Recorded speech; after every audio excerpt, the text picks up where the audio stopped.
Vincent नामक एक कसाई से होती है जो एक ग्राहक के लिए मांस तैयार करता है। उसकी पत्नी सोफी कैश काउंटर पर उसकी प्रक्रिया पूरी होने का बेसब्री से इंतजार करती है, जबकि वह ग्राहक से अजीब तरह से नजरें मिलाती है। विंसेंट द्वारा मांस की मालिश पूरी करने के बाद वह उसे पैक करके सोफी को देता है। वह उसे एक बैग में पैक करके ग्राहक को देती है और उसे ऐसा करने के लिए माफी मांगती है। ग्राहक के जाने के बाद सोफी विंसेंट से अपनी निराशा व्यक्त करती है, कहती है कि वह ऑर्डर तैयार करने में बहुत समय लेता है। तभी नकाबपोश शाकाहारी कार्यकर्ताओं का एक समूह दंपत्ति पर हमला करता है। वे उन पर खून फेंकते हैं और भागने से पहले दुकान को तहस नहस कर देते हैं। विंसेंट उनका पीछा करता है और एक नकाबपोश व्यक्ति को जमीन पर गिरा देता है। थोड़ी मशक्कत के बाद वह नकाब उतारने में सफल हो जाता है। हालांकि शाकाहारी लोगों के समूह के साथी उसे बचाने के लिए आते हैं। वे विंसेंट की पिटाई करते हैं और वी पावर का नारा लगाते हुए भाग जाते हैं। अगले दृश्य में सोफी अपनी दोस्त स्टेफनी से रोती हुई दिखाई देती है। जब वे साथ में लंच तैयार करते हैं तो सोफी उसे बताती है कि बैंक ने उन्हें लोन देने से मना कर दिया और वे दिवालिया हो रहे हैं। स्टेफनी उसे खुश करने की कोशिश करती है, लेकिन फिर अपने पति के बारे में शेखी बघारना शुरू कर देती है कि कैसे वह अच्छा काम करता है। यह पता चलता है कि स्टेफनी और उसके पति मार्क की एक कसाई की दुकान भी है जो बहुत अच्छा चल रही है।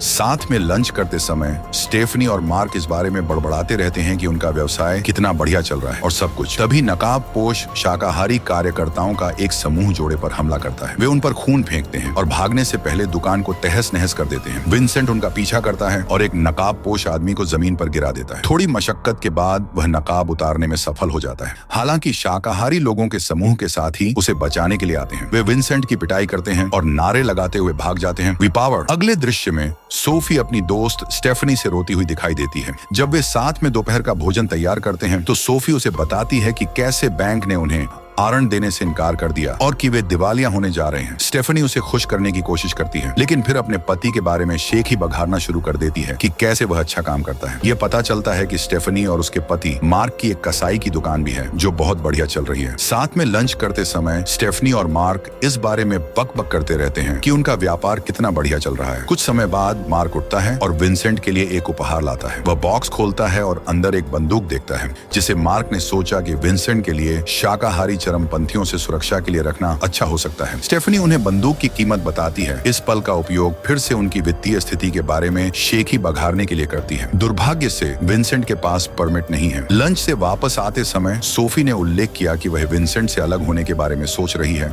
क्योंकि वह किसी ऐसे व्यक्ति के साथ रहना चाहती है जो उसे रोमांच दे। सड़क पर विंसेंट उस शाकाहारी को देखता है जिसने उनकी दुकान को बर्बाद कर दिया था। शाकाहारी को सबक सिखाने के लिए वह अपनी कार को रिवर्स गियर में डालता है और उसे मार देता है। विंसेंट घबरा जाता है और बताता है कि उसका इरादा सिर्फ उस आदमी को चोट पहुंचाना था। विंसेंट पुलिस को फोन करके दुर्घटना की रिपोर्ट करने के बारे में सोचता है, लेकिन सोफी उसे रोक देती है और कहती है कि उसके पास बिना परमिट की बंदूक है और इससे उन्हें परेशानी होगी। वह आगे कहती है कि अगर पुलिस को पता चल गया कि वह आदमी शाकाहारी चरमपंथी है और विंसेंट के पास उससे छुटकारा पाने का कोई मकसद है तो उसे आजीवन कारावास की सजा मिलेगी। विंसेंट उससे पूछता है कि उन्हें क्या करना चाहिए। सोफी जवाब देती है कि उन्हें मिशेल फ्रैंकोइस की नकल करनी चाहिए, जिसने अपने शिकार का विच्छेदन किया और उसे शहर भर में कचरे के थैलों में छोड़ दिया। विंसेंट शव को दुकान पर ले जाता है और उसे टुकड़ों में काटना शुरू कर देता है।